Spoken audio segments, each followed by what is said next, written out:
আজকে আমি এখানে এসেছি আমাদের জেলা পরিষদের নবনিযুক্ত প্রশাসক মহোদয়কে শুভেচ্ছা ও অভিনন্দন জানানোর জন্য।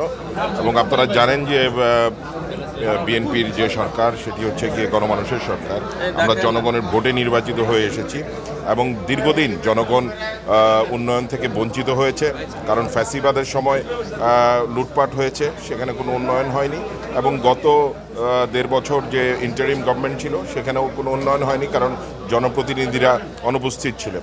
তো আমাদের সরকার এই জন্যই প্রত্যেক জায়গায় জনপ্রতিনিধি নিযুক্ত করছেন, যেন জনগণ তাদের যে প্রত্যাশিত উন্নয়ন সেটা যেন পায়। তো সেই লক্ষ্যে আমাদের মাননীয় প্রধানমন্ত্রী কাজ করছেন, আমরা কাজ করছি ওনার নির্দেশনায়।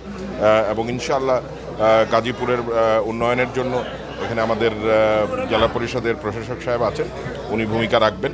আমরা সকলে তাকে সহযোগিতা করব এবং আমরা সকলে মিলে ইনশাআল্লাহ একটি সুন্দর গাজীপুর করে দেব।